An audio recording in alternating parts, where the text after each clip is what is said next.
Make yourself at home, grab a seat, get comfy. 15 minutes. What happens next in live? I feel like we might look backwards a little bit before we look forwards. Thank you. The last two lines from the last session could be Live's sort of catchphrase, to be honest. You're not in this blank alone. I've trained myself not to swear because I have to attend lots of meetings with politicians. And if you let out what you really thought, like Mr. David there, those meetings might not last quite as long, but support is available. So let me explain a bit about that, because Live is quite a young organisation, so not many of you may know that much about us. We came into being during lockdown to represent the industry to government. So I spend my days translating from musician to politician and the other way to try and get some common understanding, because fundamentally we feel like all of you people here are undervalued, underappreciated global success story. And that really shouldn't be the case, particularly for a government that likes to champion how Britain is exceptional. Except they seem to only champion it in areas where we're not, and don't where we are. We are one of the few countries that is a net exporter of music around the world, second only to the States in terms of the value of what we send around. But if you were to talk to a politician about our industry, they'd maybe name Elton John and a few others, but they wouldn't get very much further, and they certainly wouldn't demonstrate an innate understanding that, thanks to Chris's numbers, we are a £4.5 billion industry employing over 200,000 people, at least we were in 2019 before lockdown kicked in. The numbers for 2021 are going to be a bit worse than that, for obvious reasons, when we release them shortly. So they don't appreciate us, they don't value us because they don't understand us. We don't always do the best job we could of making the case to them. So there is a bit of a two-way thing here. But really, that's why Live came about, to say, right, we need to get organised. We need to be giving a voice to this sector. Otherwise, we risk being forgotten about by government on crucial decision after crucial decision. So 14 different trade bodies, from Music Venues Trust to the British Association of Concert Halls, National Arenas Association, independent festivals, festival organisers, the agents, the independent promoters, the national promoters, the ticket retailers, the managers. Am I forgetting anyone, Gabby? The orchestras and the artists. I was going to leave them to last, obviously. All those organisations came together and said, let's create a body. 14 of us, we'll each put one person on the board, and we all get one vote each, and let's see what we can do for the greater good of the industry. And one of the first things they decided to do was employ a mouthy Scouser like me to be the front man to balance the mouthy Southerner in Mark David over there. But you do need to be mouthy, and you do need to be opinionated, and you do need to be prepared to bang the drum. And the first objective was to get some money from the Culture Recovery Fund, which was achieved. And then the 14 recognised there was a value in us all being round the table to try and shape a number of different issues, lots of which we've talked about today, some of which we've only briefly touched on, but with the clear goal of Live being that strong voice for industry to Westminster, Whitehall and the media. So in terms of what's next for Live, I thought I'd just take a look through some of our work streams to figure out, where can we be getting to? And the first thing is to think about a greener future, because there's nothing more important than saving the planet right now. If that's not around, then it doesn't really matter how good your digital marketing strategy is for promoting your artist. So all 14 associations have signed up to be net zero by 2030, not 2050, which is the government's objective, but 30, because we believe we can move faster as an industry. How do we achieve that? Well, we share knowledge and information. So we help operators to make smarter decisions on things like what type of reusable cup to use in their venue. And then we also look to mobilize one of the key assets that we have as an industry, which is that artists with a presence and the ability to lead conversation and discussion and thought leadership. But on sustainability issues, they often feel like they can't, because if they put their head above the parapet, they're going to get things thrown at them saying, well, what you're doing isn't perfect. And Voltaire said, do not let the perfect be the enemy of the good. And that's what we need to recognize here. It's about rewarding and recognizing people who are taking steps to improve and reduce the carbon footprint, likes of the Billie Eilish event, the Overheated event, and what Coldplay have done on their latest tour. No surprise to me, really, that Billie Eilish got a much better time off the press than Coldplay, because it seems like it's fair game to take pot shots, even though they're doing some great things. So we sort out the planet. Can we also help with our people? We've talked about mental health. That last session, really, I was practicing my ins and my outs, as you were telling me. They're great. But we want to live the values of our sector. We want to be helpful. We want to support each other. We want to be inclusive. So how do we make that work? Well, my colleague Gabby in the front row here is leading the way on this one with a work program, a research program, a workshop program, and talks to try and again equip people within the industry, either with the tools they need to take their organization forward. So we'll work with Charisse at Black Lives in Music as well on, trying to take those conversations and turn them into action. But then also, how can we equip individuals? So, I was amazed at when I went to see Help Musicians just a couple of weeks ago, and they told me that musicians are 3 times more likely than the general population to suffer from anxiety, or to have anxiety or depression. And when you think about what music does to improve everybody's mental state, and yet the people who are creating and providing that music are going through so many pain points, what can we be doing to try and help and give people some tools and skills on those issues? So we're working hard there too. One of the factors that Help Musicians believe is contributing to that mental health disparity with the general population is the touring climate. And both the uncertainty, but the strange hours, you're coming off stage late at night full of adrenaline. What habits have you learned from the people who've been doing it for the past 20 years? Are they the best habits to have? How do we break some of those cycles? And it's only going to get more complicated because, mentioning Brexit again, it's made it infinitely more difficult for people to tour around Europe. So we're working within government, within the Home Office, within Parliament, within the Foreign Office, to try and improve how we get people out of the country, how we get merchandise out of the country, and how we pull people into the country. And visa processing times at the Home Office are a bit of a joke at the moment, which is causing lots of pain for artists trying to come and play here.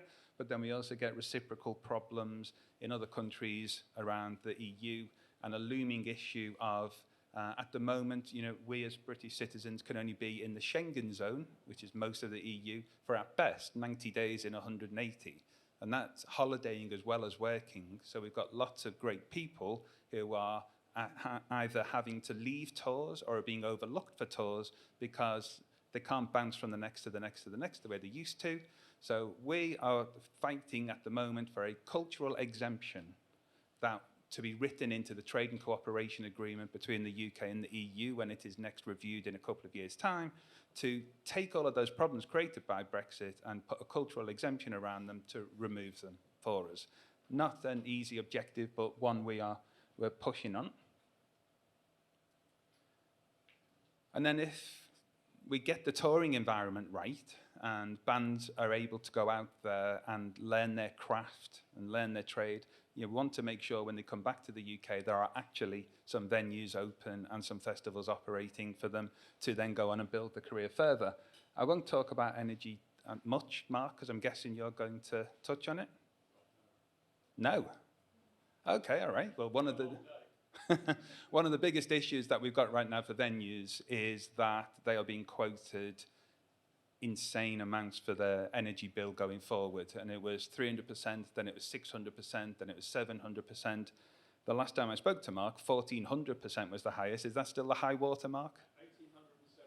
1,870%. So sort of, that's just, at that point, you cannot do anything other than hand the keys back because it's impossible to pay that. We are hoping there's going to be an intervention from the new Prime Minister and her team. We've heard a rumour it might happen as quickly as Thursday.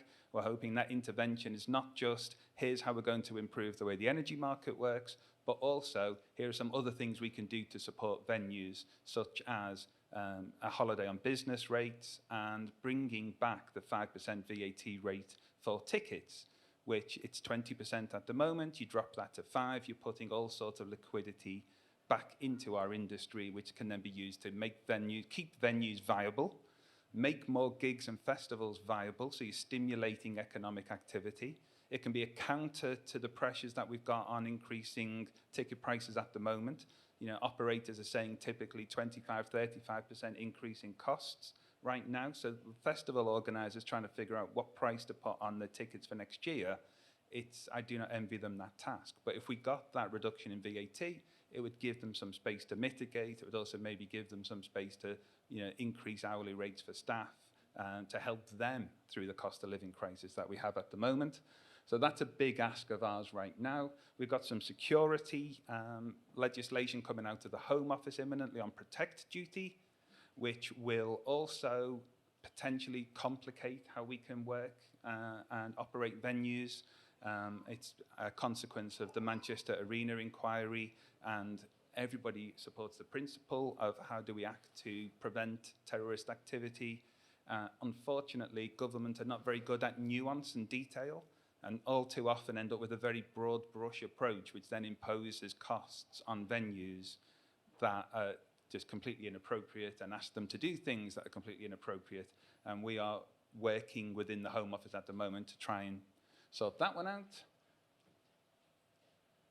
And as we've heard today, data is king. It all has to be underpinned by data. And we don't have enough in this sector at the moment, which might seem a strange thing to say given how many people have talked about it. But compared to, say, hospitality, which is where I was lobbying before I came into music, we don't have enough of a wealth of evidence to present to government. So I'm working with Chris and others to try and find ways to fill the gap there. Because when you do, you start to produce research which, you know, can frame your ask to government. So it's not just, I feel this is the case, but actually, here's some data to support that. But it can also be then, you know, shared by Live across the industry to help anybody take advantage of it in whichever way they see that they can. So this piece that we did back in June really helped to give venue and festival operators a real sense check on their own gut about how were the audience behaving post-lockdown. Everyone could feel that it wasn't quite there, it wasn't quite the way it had been beforehand. But it took this piece of research really to crystallize that, no, it isn't there, because 1 in 3 people haven't been back to a gig. And when you look at why that is, it's post-COVID anxiety, it's cost of living, ticket price levels, and it's I'm out of the habit. It's too hard to go to gigs. Now, you know, each of those presents challenges to us about how we reassure people, how we make the price point accessible, and how we get people back into venues and into fields at festivals. Because we know once we do, then they very rapidly rediscover their love for being in that space. So finally, in this Fast 15, just some final thoughts about what the future for the live music industry could look like if we are able to win on many of these policy areas. So, you know, by becoming that trusted partner of government, we're able to craft solutions and craft the legislation that impacts on our industry as opposed to just being subject to it. The green strand allows us to help venues and festivals to push further and faster and really lead the world in terms of adopting sustainability in the core of their business model, not as a very important secondary thought. Things like sustainability clauses in contracts, use of green riders, etc., will all contribute towards that. We work well with the Home Office, we get our VAT reduction, then we've got vibrant venues and festivals putting more and more events on in a safe environment that delight our people, and we get the more inclusive workforce through the work that Gabby's leading on. And if we can do all of that and we get some good news on Thursday, then, you know, I was on Radio 4 yesterday, and it's very odd because you're often brought on to talk about the problems that we face. Because if you're a lobbyist, you're employed to try and solve problems, to try and prevent problems, and occasionally open up opportunities. But we have to remember this is within the context of probably a record-breaking summer in terms of the number of people who have consumed live music. We estimate there were more than 1 million people at gigs, concerts, and festivals just on Glastonbury weekend alone. I think the high point we've got from 2019 was 5.2 million people went to festivals. We think we're going to beat that. We still need to add the numbers up.